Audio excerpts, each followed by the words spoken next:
faire du waxé. Donc quel est votre point de vue par rapport à ça en tant que député de l'Assemblée nationale?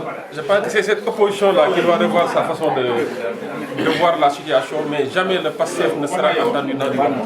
Au contraire, le PASTEF a toujours été constant dans ses positions, dans ses démarches, dans ses discours, cohérent et logique, surtout dans sa dynamique. Alors, pour ceux qui ne comprennent pas, il est quand même intéressant de faire un peu l'historique de tout ce qui s'est passé.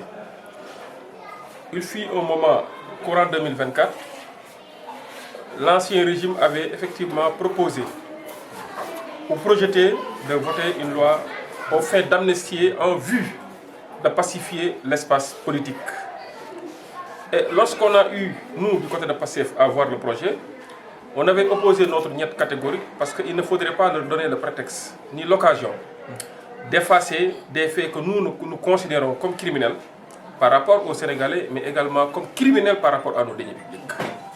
Et si vous regardez bien ce qu'on appelle les travaux préparatoires de la loi portant amnistie de 2024, ces travaux préparatoires sont en contradiction même avec la lettre de la loi. Même le ministre d'alors de la Justice, interpellé sur la question, à savoir Aïssata Tall Sall, qui est devenu aujourd'hui député et président du groupe parlementaire, interpellé en commission, avait clairement dit, et persisté, moi j'ai même regardé le rapport des travaux en commission à l'époque. Je pense à la page numéro 7. Le ministre disait que les faits de torture et de traitement cruel et dégradant ne font pas partie des faits de cette loi d'amnistie. Alors que si vous regardez la lettre de la loi, au moment de voter la loi à la plénière, on se rend compte qu'en réalité, tous ces faits pour lesquels l'opposition, d'alors le PASTEF, avait émis des réserves, les mêmes réserves, le poussant même à s'abstenir en commission et de voter contre en plénière, on a vu que ces faits ont été inclus dans la loi d'amnistie. Alors c'est pour cette raison que les députés de PASTEF, à l'époque, avaient voté contre au vu et au su de tous les Sénégalais. Quoi de plus normal aujourd'hui, PASTEF qui arrive au pouvoir, quoi de plus normal pour le parti de faire revenir sur cela, c'est-à-dire les réserves pour lesquelles nous avons voté contre, qu'on met tout sur la table pour dire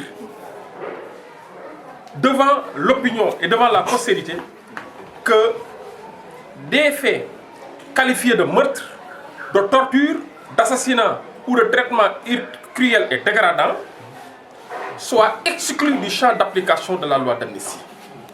Et c'est ce qui explique effectivement cette proposition de loi tendant à l'interpréter.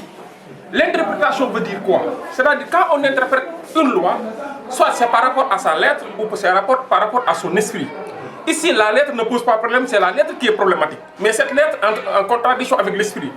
Et l'esprit de la loi résulte même des conclusions issues des travaux préparatoires, c'est-à-dire des travaux en commission et les discussions qui ont été développées en commission et sur interpellation des députés, le ministre de l'époque a eu à apporter des réponses. C'est sur cela qu'effectivement nous avons dit qu'il faut rectifier. Mais pour rectifier, il faut carrément reconsidérer la position de la lettre pour la pousser à se conformer à la position de l'esprit. Et je pense qu'entre la lettre et l'esprit, c'est l'esprit qui doit prévaloir. Parce que c'est l'esprit qui, effectivement, gouverne la philosophie de cette loi. Je pense que le PASTEF est dans sa cohérence, dans sa logique, de vouloir donner le véritable sens de la loi au moment où on projetait cette loi, ou au moment où on vendait cette loi au peuple sénégalais, parce que, d'après le régime d'alors, c'était pour pacifier l'espace public et l'espace politique et libérer ce qu'on appelle les détenus politiques. C'est eux-mêmes qui avaient employé ces termes. Libérer les détenus politiques. Donc, à un moment donné au Sénégal, il y avait eu des détenus politiques. Donc, tous ceux qui ont eu à commettre des faits qui n'ont absolument rien à voir avec la politique, des faits ne se rapportant pas à des manifestations politiques, des faits n'ayant pas de motivation politique, je pense que c'est de porter un grand tort au peuple sénégalais de vouloir inclure des faits d'assassinat, des faits de torture, des faits de meurtre, des faits de traitement cruel et dégradant. Et je dis et je répète, et c'est par là où je vais terminer, qu'il ne faut pas que le Sénégal entre en contradiction avec ses propres engagements au niveau international. Le Sénégal a signé la Convention des États partis sur le traité de Rome, c'est-à-dire qui a consacré la Cour pénale internationale. Le Sénégal a signé des chartes internationales au niveau de la CEDEAO, au niveau africain et au niveau même international, pour dire qu'on ne peut pas amnistier ce qu'on appelle une violation du droit à la vie. On ne peut pas amnistier un fait de meurtre. On ne peut pas amnistier des faits de torture. On ne peut pas amnistier des faits d'assassinat. Parce que même la Convention des États partis à la CPI disent que ces faits-là sont imprescriptibles et ne peuvent pas être amnistiés. Cela veut dire quoi? Si le Sénégal croise des bras sur cette loi d'amnistie, demain, des Sénégalais peuvent quitter le Sénégal, faire recours à des organisations internationales et que ces dernières portent plainte au niveau des organisations, des institutions, des instances internationales. Poussant ces instances à même sanctionner le Sénégal. Parce que si on poursuit le Sénégal devant la Cour africaine des droits de l'homme ou la Cour de justice de la CEDEAO, mais écoutez, pour une violation des droits à la vie, la Cour de justice est obligée de sanctionner le Sénégal. Raison pour laquelle, dès l'instant que l'État du Sénégal a la volonté de réparer le préjudice qui a été causé à ces Sénégalais-là, mais la compétence d'une juridiction internationale se justifie et peut être priée pour l'autre, pour son incorrection historique et notoire, et son manque d'incompétence et son ignorance manifeste. J'ai toujours dit qu'il ne faudrait pas que les cadres du PASTEF, ou même les Sénégalais épris de paix, de justice et de vérité, quittent leur piédestal pour aller plonger dans l'inconscience chronique des fossoyeurs de la paix, qui sont caractérisés de mauvaise foi, et toujours manifestés à l'occasion d'émissions télévisées ou de studios radio. Alors, pour vous dire quoi, il n'y a pas de polémique. En réalité, il y a quelqu'un qui a fait montre d'incorrection et il y a quelqu'un qui a fait preuve de retenue et de correction envers le peuple sénégalais. Entre les deux, qui doit-on saluer? Qui doit-on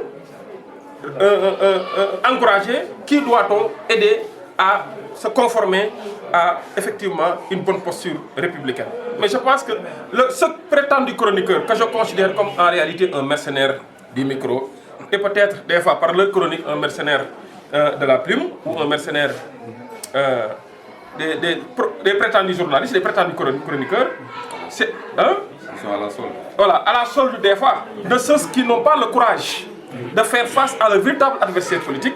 Je pense qu'on n'a pas à perdre de temps par rapport à ce monsieur-là qui a intérêt quand même à se rectifier, qui a intérêt à avoir une posture plus ou moins responsable, parce que je ne peux pas comprendre qu'un monsieur de sa trempe, de son âge, puisse, à l'occasion d'un débat suivi de tous les Sénégalais, ne tenant pas compte même de sa famille, ne tenant pas compte même de ses enfants, ne tenant pas compte même de sa dignité, puisse manquer autant de respect à un honorable, ou puisse autant manquer de respect à un citoyen sénégalais qui a fait ses preuves lorsqu'il s'est agi de défendre le peuple sénégalais, lorsqu'il s'est agi de défendre le Sénégal, lorsqu'il s'est agi de défendre l'état de droit et la dignité du Sénégal.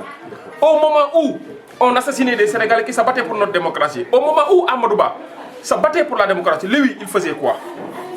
Il était quoi? Il a fait quoi pour le Sénégal? Pour même mériter qu'il soit suivi, qu'il soit regardé, ou même mériter à ce qu'effectivement qu'il y ait des débats autour de ces déclarations. Il ne le mérite pas parce qu'il n'a pas cette posture pour le Sénégal, il n'a pas cette posture pour le peuple sénégalais. Alors qu'est-ce qui reste? C'est quoi?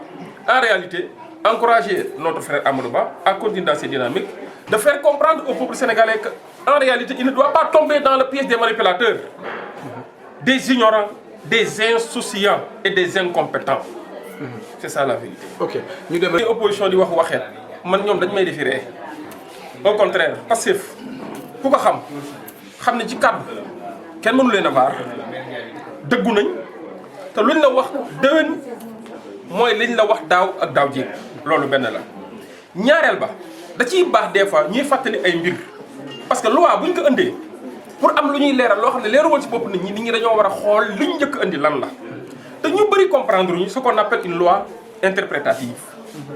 gis nga loi interprétative mooy day interpréter loo xamante ni nii peut-être am na fu mu waroo léegi loi bu njëkk ba mooy loi amnistie en 2024 ba permettre woon nit ñi génn kaso lan la waxoon jamono ji ñu koy élaboré ak lan la wax jamono ji ñu koy voté. jamono ji ñu koy élaboré li loi bi wax ak fi débat yi porté jamono ji ñu koy voté daanaka comme yàlla ak yàlla ñun nag boobu ñu ngi woon opposition nekk ñu woon au pouvoir ñi yoroon doole ji fexe nañ ba jàllale que ni ñu ko bëgg a jàllale.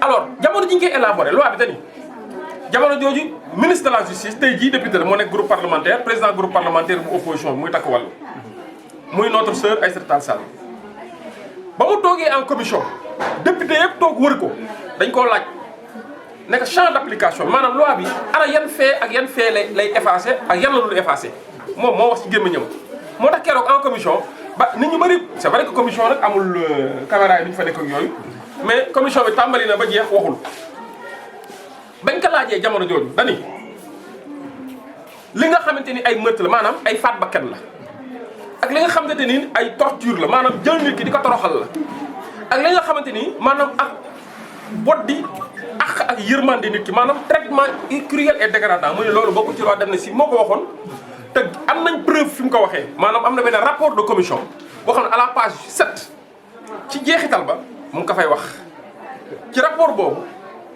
mu ni acte de torture traitement cruel et dégradant bokkul ci loi bi parce que ba pare mu dolli ci ne ñi def loolu dañ leen topp yóbbu leen fi mbax ne doonee dal alors buñ ñëwee ci loi bi ñu voté ñoom amnistie bi gis ni acte yooyu ak rey assassinat maanaam meurtre avec préméditation ak leneen ak leneen ak leneen dëxëj nañ ko si ba nga xamante ji képp ku ñu waroon a topp ci loolu mën nañ am gàllankoor pour topp ko dans ce cas dañ naan esprit bi maanaam li taxoon ñu ni mooy cëstaayu loi bi ak lañ ñu voteloo mais am na yàlla ak yaani kon am na fa leerul dans ce cas si fan la ñuy wéeru pour mën a appliquer loi bi loolu lay indi interprétation mooy ñëw ne dans ce cas fii ngeen war a wéeru parce que esprit bi wane xam-xam man nee naa émission yi mos a def yëpp est-ce que du bii mooy meilleure émission yow de ñu ko mel ni man docteur Dieye te xam na bu baax dinaa fa wax loo xam nii dinañ yeewee ko dem seen yoon loolu dootuma waxati ci télévision